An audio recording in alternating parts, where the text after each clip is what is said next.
नोएडा के sector 93A में स्थित ट्विन टावर को आज गिराया गया। एमराल्ड कोर्ट परियोजना में बने ट्विन टावर्स को बनाने वाली कंपनी सुपरटेक लिमिटेड है, जिसके फाउंडर आर.के. अरोड़ा हैं।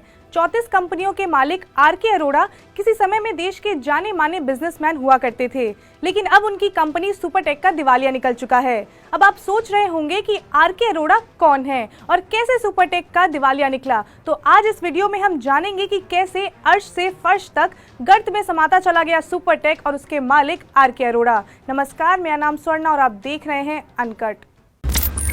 एमराल्ड कोर्ट में 2 इल्लीगल टावर बनाने वाली कंपनी सुपरटेक लिमिटेड से ही आर.के. अरोड़ा ने रियल एस्टेट की दुनिया में पांव रखा था। कॉर्पोरेट अफेयर मिनिस्ट्री की ऑफिशियल वेबसाइट और डेटा की माने तो आर.के. अरोड़ा और उनके साथियों ने 7 दिसंबर 1995 में इस कंपनी की शुरुआत की थी। इस कंपनी ने अब तक Meerut, Noida, greater Noida, Yamuna authority area, Delhi NCR समेत देश भर के करीब 12 शहरों में रियल एस्टेट प्रोजेक्ट लॉन्च किए हैं। इसके बाद आर.के. अरोड़ा ने एक एक करके अलग अलग फील्ड्स में 34 कंपनियां बनाई, जिसमें civil aviation, consultancy, broking, printing, films, housing finance, construction, precast construction के लिए बनाई जाने वाली कंपनियां शामिल हैं। इतना बड़ा बिजनेस होने के बावजूद भी NCLT यानी कि नेशनल कंपनी लॉ ट्रिब्यूशन ने इसी साल कंपनी को दिवालिया घोषित कर दिया है। कंपनी पर अभी करीब 400 करोड़ का कर्ज बकाया है।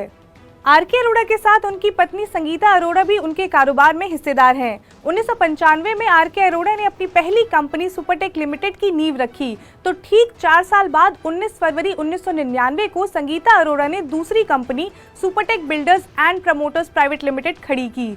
पर कुछ महीने बाद ही 15 मई 1999 को आर.के. अरोड़ा इस कंपनी के निर्देशक मंडल में शामिल हुए। मीडिया रिपोर्ट की माने तो अभी संगीता अरोड़ा 5 कंपनियों में अलग अलग पोजीशन पर काम कर रही हैं। आर.के. अरोड़ा ने अपना कारोबार केवल रियल एस्टेट और कंस्ट्रक्शन तक सीमित नहीं रखा। उन्होंने मौजूदा दौर के लगभग हर छोटे बड़े कारोबार में अपना हाथ आजमाया। एयर ट्रांसपोर्ट शुरू करने के लिए आर.के. अरोड़ा और उनके सहयोगियों ने 9 जनवरी 2013 को सुपरटेक एविएशन प्राइवेट लिमिटेड की शुरुआत की। सुपरटेक एविएशन का मकसद सिविल एविएशन में लाइसेंस हासिल करना था। उस वक्त कंपनी की ओर से बताया गया था कि नोएडा, ग्रेटर नोएडा से उत्तर प्रदेश और दिल्ली एनसीआर के शहरों तक उड़ान शुरू करने की योजना है।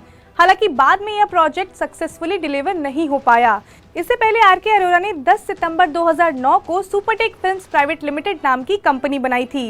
इस कंपनी का मकसद फिल्म और प्रिंटिंग के क्षेत्र में काम करना था। इसके बाद भी आर.के. अरोड़ा यहाँ नहीं रुके। उन्होंने अपने बेटे मोहित अरोड़ा के साथ मिलकर पावर जनरेशन, डिस्ट्रीब्यूशन और बिल्डिंग सेक्टर में भी पांव रखा। इसके लिए सुपरटेक ऊर्जा एंड पावर प्राइवेट लिमिटेड नाम की कंपनी बनाई गई।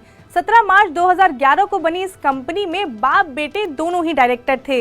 इसमें सबसे इंटरेस्टिंग बात यह है कि आर.के. अरोड़ा 34 कंपनियों में डायरेक्टर हैं, तो वहीं उनके बेटे मोहित अरोड़ा भी 19 कंपनियों के निर्देशक मंडल में शामिल हैं। आर.के. अरोड़ा की 34 कंपनियों में से 19 कंपनियों का रजिस्ट्रेशन साल 2006 के दौरान हुआ, तो वहीं बाकी कंपनियां साल 2007, 2009, 2010, 2011 और 2013 में रजिस्टर हुई। आर.के. अरोड़ा की आखिरी company Damodar build engineers private limited थी, जिसका एक्विजिशन उन्होंने 8 जुलाई 2019 को किया था। लेकिन इन सबके बावजूद एक समय में रियल एस्टेट की दुनिया में राज करने वाली सुपरटेक कंपनी का अस्तित्व अब खतरे में है। तो फिलहाल के लिए इतना ही। अगर आपको ये वीडियो पसंद आई हो तो लाइक करें, शेयर करें और सब्सक्राइब करें अनकट को।